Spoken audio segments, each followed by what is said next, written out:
Coucou tout le monde, j'espère que vous allez bien. Donc je vous retrouve aujourd'hui pour une nouvelle vidéo et qui concernera le carnage qui est devenu ma palle. Donc je vais vous faire plusieurs vidéos parce que clairement sinon on en a pour 2 heures. Donc celle-ci sera consacrée à ce que j'appelle ma bibliopale. Donc je me suis pris une étagère complète, donc il y a 1, 2, 3, 4, 5 étagères et une 6e qu'il faut que je dégage. Pour tout simplement mettre tous les livres que je veux lire dans l'année sur cette bibliothèque. Est-ce que j'y arriverai ou non, on verra bien. Mais en tout cas c'est ce que j'appelle ma bibliopale. Vous aurez une vidéo pâle spéciale livre de poche, poche, semi-poche, manga ou BD album qui me reste à lire. Une sur les livres de grandes maisons d'édition, donc les grands formats, et une sur les grands formats des petites maisons d'édition. Donc voilà, j'espère que ça vous plaira. Et donc on va commencer tout de suite pour celle-ci parce que dans la bibliopale, c'est là que je me rends compte que je peux entasser beaucoup de livres. Donc on commence tout d'abord avec les livres qu'on m'a prêtés. Donc grâce à Fan, elle m'a prêté 2 secondes en moins de Marie Colo et Nancy Gilbert, publiés chez Magnard dans leur collection Aime les romans, qui me faisait super envie. Donc elle l'a lu, elle a beaucoup aimé et du coup elle me l'a gentiment envoyé pour que je puisse le lire. Donc Fan, si tu passes par là, merci. Et j'essaie de le lire au plus vite. Il fait un peu moins de 300 pages et c'est écrit assez gros dans cette collection, donc ça devrait vite se lire. Alors je suis désolée, il y aura souvent des coupes parce que j'ai toutes les piles de livres autour de moi et je vais me pencher et me relever, donc je vais vous épargner ça au montage. Donc on a Danmachi, la légende des Familias, le tome 1, le tome 2, le 3, qui sont, ça va, c'est plutôt assez court quand même, le tome 4, le 5, les 5 premiers dans ma pile à lire grâce à un ami. J'ai oublié de vous préciser que les Danmachi c'était chez Ophelb. Donc on a Adopa chez toi, Dan Lydias et Prince chez Anyway Édition. Séisme de Valérie Simon chez Rebelle.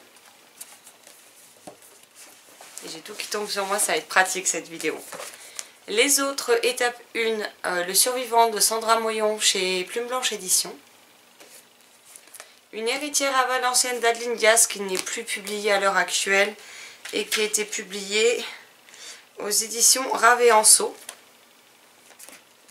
Maybe Not de Colleen Hoover chez Hugo dans leur collection New Romance. La fille qui a sauvé Noël de Matt Haig chez Helium. La pâtisserie Bliss, le tome 1 de Catherine Littlewood chez PKJ. Le tome 2. Le tome 3 et Autopsie Whitechapel de Kerry Maniscalco chez Milan. On a ensuite La merveilleuse boutique de crème glacée de Viviane de Abby Clemens aux éditions Prisma. Ghost Girl, le tome 1 de Tonya Hurley chez Plomb Jeunesse.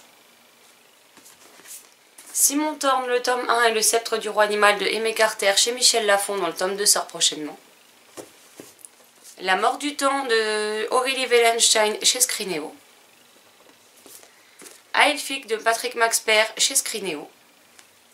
Donc Lilian, si tu passes par là, on peut se le caler fin de mois, début du mois prochain. Shade of Magic, le tome 1 de Vicky Schwab chez Lumen. Sirius de Stéphane Servant aux éditions du Rouergue, qui est une bricasse quand même. Surtout qu'aux éditions du Rouergue, c'est quand même... Bon, il y a des grandes marges, mais c'est quand même écrit de façon compacte. Et il fait presque 500 pages. Le musée des merveilles de Brian Selznick chez Bayard Jeunesse. Donc, qui est une brique, mais qui devrait se lire beaucoup plus facilement. Puisque vous avez alors des passages de texte écrits, assez denses. Mais après, vous avez aussi des morceaux de l'histoire, parce que c'est 2 personnages, si vous voulez. Donc d'autres où c'est que en illustration. Vous avez plusieurs pages et... je crois que c'est la fille qui nous raconte son histoire à travers des images. Donc il n'y a pas de texte, donc ça devrait quand même vite se lire. Quelques pas de plus de Agnès Marot chez Scrinéo. La lune est à nous de Cindy Van Wilder chez Scrinéo. Les aventures improbables de Julie Dumont de Cassandra O'Donnell chez Pygmalion. L'apothicaire de Mel Meloy chez Bayard Jeunesse. Arsène Lagriffe, le tome 1 Hors-la-loi de Jennifer Grey chez PKJ. Le tome 2 qui est Arsène Lagriffe règle ses comptes.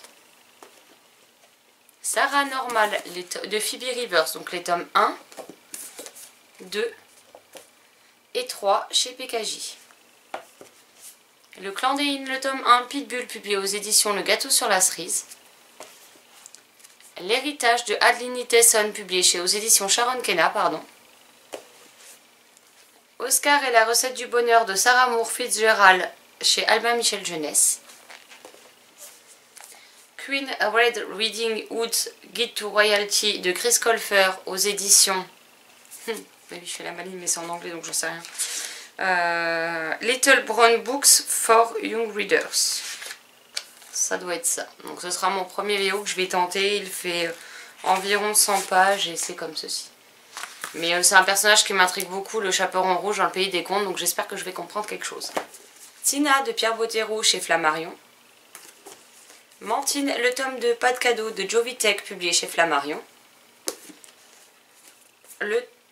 C'était le tome 3. Le tome 2, cette fois c'est l'internat, donc toujours de Jovitek chez Flammarion. Mathieu et Dalph, le génie de la bêtise de Christophe Maury chez Gallimard Jeunesse.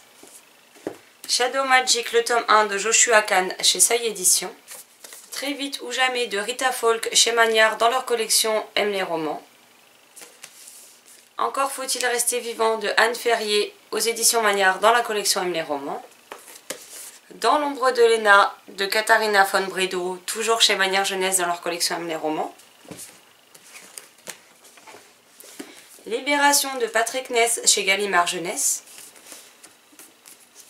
Elia la passeuse d'âme, le tome 1 de Marie Vareille chez PKJ.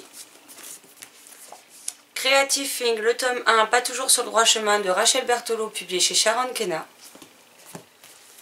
En apesanteur de Rachel Berthelot et Rose Darcy, toujours chez Sharon Kenna. Ravenel, le tome 1 de Françoise Gosselin chez Sharon Kenna. Alpha, le tome 1 de Françoise Gosselin chez Sharon Kenna. Le Prince maudit de Maria Amini aux éditions Valentina. Et Photophobia de Tom Baker chez Milan. Journal de l'autre pas si grand méchant loup de la série L'envers des contes de Catherine Girard-Audet chez Ken Éditions. Tourbé de mon amour de Pierre Bottero chez Flammarion. Les gardiens de la comète, le tome 2 d'Olivier Gué chez Rageot. Comment un écureuil et un héron, une chouette sauvèrent le père de Casper de Horatio Clair chez PKJ, pardon. Peter Pan de James Barry chez Librio. Courir à 30 ans de Nicolas Ray aux éditions Au Diable Vauvert.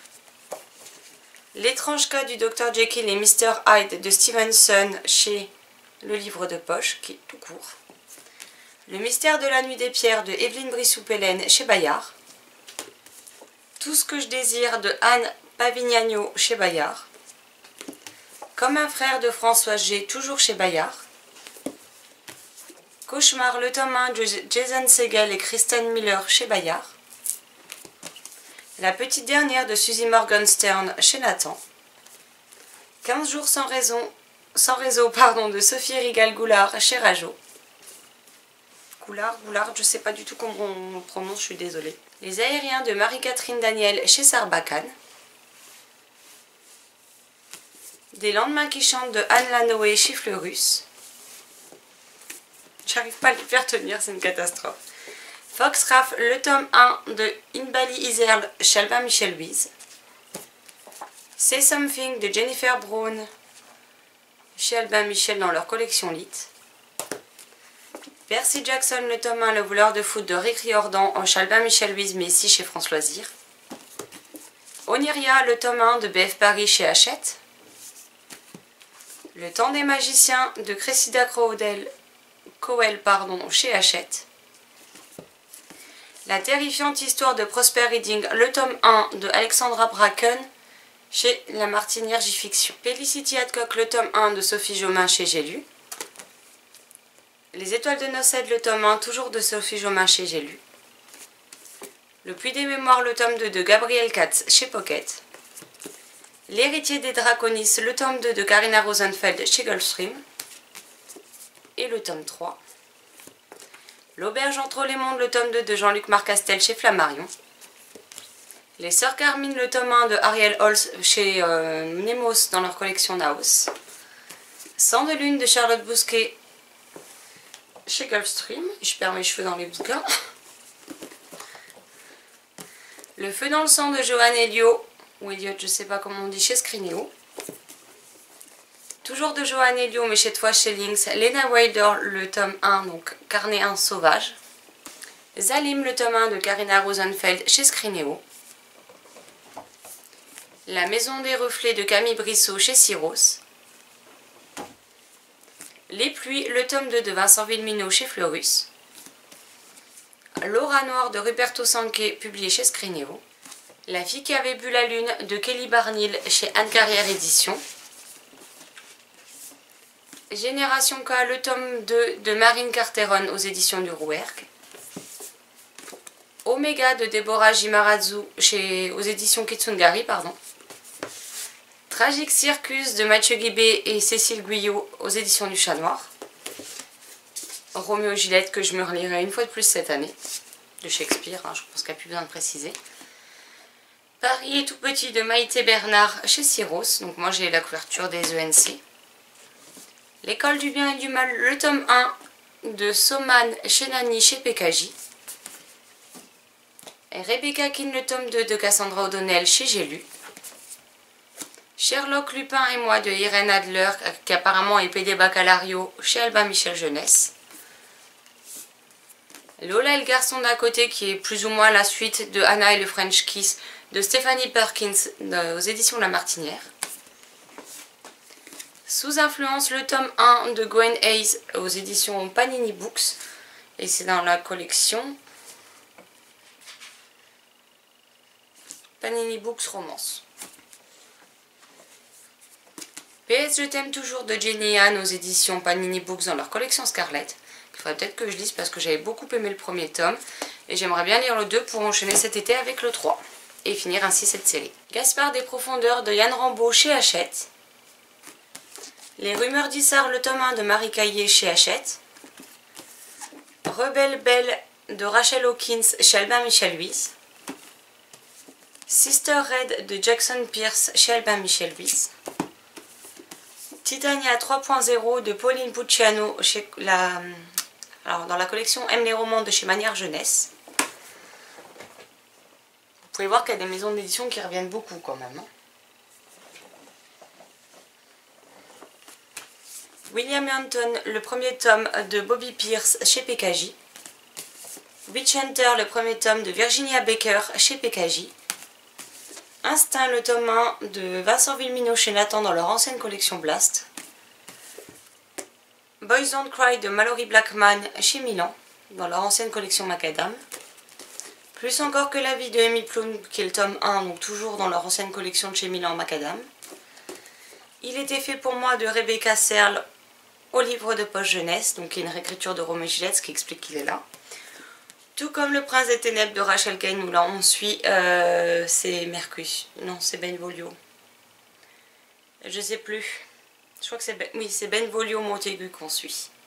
Le livre des étoiles, le tome 1 de Eric Lhomme chez Folio Junior, mais aussi le tome 2 et le tome 3, avec des couvertures un peu plus mises au goût du jour aujourd'hui, mais bon. Le garçon en pyjama rayé de John Boyle chez Folio Junior. Les enfants de Timple Pack au livre de poche jeunesse de Henry Winterfeld. La bibliothécaire de Gudule au livre de poche jeunesse.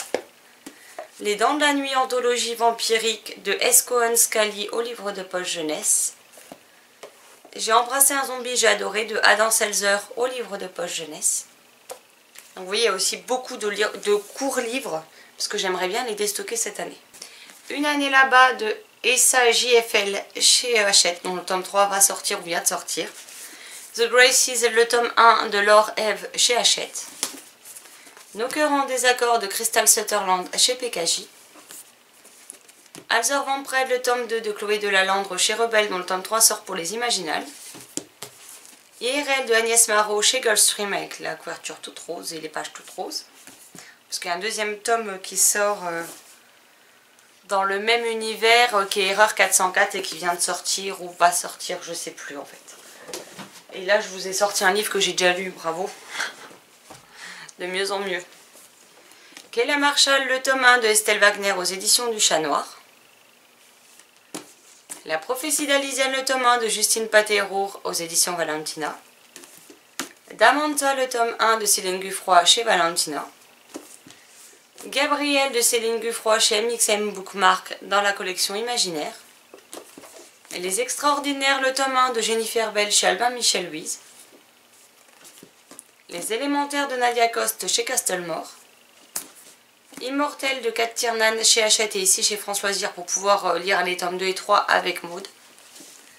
Roselaine, le tome 1 de Nathalie Sommer chez Didier Jeunesse. Les Belles Vies de Benoît Mainville chez Sarbacane. En plus je l'avais fait dédicacer au mois de septembre, donc il serait peut-être temps que j'aille le lire. Rêver n'est pas un si vilain défaut de Carole Cerruti chez City Éditions. Presque minuit de Anthony Hinault Combrexel chez 404 Éditions avec une couverture juste divine. La Maison de la Nuit, le tome 1 de PC et Christine Cast chez PKJ. Je crois que la série c'est 12. Donc 12, le tome 1 de Mocha publié chez Playback. Les Mondes de l'Arbre, le tome 1 de Sophie Henrionnet chez Playback. Gruppe de Yves Grevet chez Syros. Le cycle des Kiss, le tome 1 d'Ariane Bricard, donc aux éditions Le Héron d'Argent. Je suis ton soleil de Marie Pavlenko, publié chez Flammarion Jeunesse. La Symphonie des Abysses, le tome 2 donc de Karina Rosenfeld qui clôture la série chez la collection R. Caleb, le tome 1 de Mireille Rondir, toujours à la collection R. Après nous, de Mireille Rondir à la collection R. Ever After Right, le tome 2 de Shannon L chez Hachette. Mais également le tome 3 et le hors-série qui s'appelle Il était une fois. Destiny, le tome 1 de Cecilia Ahern, publié chez Hachette, dont le tome 2 vient de sortir. L'année du rat de Claire Furniss chez Hachette. L'enfant papillon de Gabriel Massa chez Hachette. Marjane, le tome 1 de Marie Pavlenko chez PKJ. L'habit rouge de Peter Pan de Géraldine McCaughrey chez PKJ. Gardien des cités perdues, le tome 1 de Shannon Messenger chez Lumen. The Crime, qui est le tome 2 de Marie Rutkowski chez Lumen. Remember Yesterday, donc la suite de Forget Tomorrow de Pinty Dunn chez Lumen. Library Jumpers, le tome 2 de Brenda Drake chez Lumen. Mes voisins les Gauls de Gary Ghislain chez Seuil Édition. The Kiss, qui est donc le tome 3 de Marie Rutkowski chez Lumen. Nos pires meilleures vacances de Agathe Columbia-Hochberg chez PKJ. Le Magicien 12 de Frank Lebonbaum chez Pocket. Et j'ai tous mes livres qui se cassent la gueule. Si je reste de Gail Forman chez PKJ, Et là où j'irai chez Pocket. Balthazar Fox, je sais pas si c'est un tome 1 par contre, de Pascal Brissy chez Ozu. À tout jamais de Nicolas Sparks aux éditions Sélection Reader Digest, je sais pas quoi là. L'âme de la nuit, le tome 1 de Maria Giromalet chez Rebelle. Horizon Crash, le tome 1 de Scott Westerfeld chez Albin Michel Jeunesse. Ma belle-mère ce fléau de Amandine Forgali chez Rebelle. Epsilon, le tome 1 et de Elodie Tirel aux éditions Michel Catin. Aventure et mésaventures d'une aide-soignante à domicile de Florent Catanzaro chez Jourdan dans leur collection Pixel. Connexion dangereuse de Saraka chez Flammarion. Les plieurs du temps, le tome 2 de Manon Fargueton chez Rajo. Donc vu que le tome 3 et 4 sortent tout bientôt, je vais me jeter sur ce tome 2. La légende de Potkin le Brave, le tome 1 de Kieran Larwood chez Gallimard Jeunesse. Les Guardianes, le tome 1 de Anthony Lascou aux éditions Mélibé. Ève au sable dormant de Cécile Ama-Courtois aux éditions Livre Book. 0.4 de Mike A. Lancaster chez Nathan dans leur ancienne collection Blast. L'étrange histoire de Benjamin Bunton suivi de Un diamant noir de F. Scott Fitzgerald chez Pocket. Les magiciennes d'Avalon, le tome 1 de Rachel Roberts chez Bayard. Donc Bayard Jeunesse, il y a le tome 3 qui sort bientôt d'ailleurs. Donc on a le tome 1 et le tome 2. Un si terrible secret de Evelyne Brissou-Pélène chez Rajo, dans les petits livres à 6-7 € là. Des pas dans la neige de Eric Lhomme chez Pôle Fiction, donc c'est chez Gallimard dans la collection Poche. Fahrenheit 451 de Ray Bradbury chez Folio SF, que j'adore la couverture. Coraline de Neil Gaiman, pardon, chez J'ai lu. Elle de Lolita Peel au livre de poche. Vampire Academy, le tome 1 de Richel Mead chez Castlemore dans le format poche. Lina et la forêt des sortilèges, le tome 1 de Serge Brussolo chez Michel Lafon, pardon. Ainsi que le tome 2. Les princesses du royaume de la fantaisie de Théa Stilton chez Albin Michel Buisse, donc on a le tome 3, le tome 4 et le tome 5, parce que j'aime beaucoup cette saga et j'ai hâte de lire ces tomes-là pour me procurer les tomes 6 qui est déjà sorti, ainsi que, bon, ils ont coupé la saga en 2 tomes chez nous, mais en 2 séries, du coup c'est Sorcière des mers, je crois, il y a 2 tomes déjà de sortie. Spiritus Mundi de Marc Gauthier chez Sudaren Éditions. ADN Vampire, le tome 1 de Elodie Loche Béatrix aux éditions Le Gâteau sur la Cerise. Le garçon qui parlait au dauphin de Ginny Rorby chez Macha Publishing. Les 5 éléments de Dan Jolet chez Slalom, dont le tome 2 est déjà sorti et j'ai hâte de voir ce que ça peut donner. Ce que toujours veut dire de Lexa Hillier chez Scripto, donc c'est la collection de Gallimard. Apprentie sorcière de James Nicole chez Gallimard. Et le Club de l'ours polaire, le tome 1 de Alex Bell chez Gallimard aussi. Donc ça c'est uniquement ma bibliopale. Donc vous voyez qu'il y a de quoi faire. Donc ça c'est les livres que j'aimerais au maximum lire dans l'année. On verra bien en fin d'année ce que ça aurait à donner. Et donc la vidéo, je pense qu'elle est suffisamment longue comme ça. S'il y a des titres que vous avez lus, que vous avez beaucoup aimé, n'hésitez pas à me le dire. S'il y a d'autres titres sur lesquels vous voudriez des avis, n'hésitez pas non plus à me le dire. J'essaierai de les faire sortir au plus vite. Je ne promets rien, mais je ferai de mon mieux en tout cas. Voilà, j'espère que cette vidéo vous aura plu. Je sais que pas mal de personnes s'étonnent de la taille de ma pile à lire ou des titres qui peuvent la composer. Donc je m'étais dit qu'il serait peut-être temps de refaire une vidéo. Parce que depuis 2017 pas mal de livres sont venus se rajouter et puis comme ça ce sera un peu plus au goût du jour. Donc j'espère que la vidéo vous aura plu. En attendant, moi je vous souhaite une excellente journée, de très belles lectures et je vous dis à très vite dans une prochaine vidéo. Bye bye.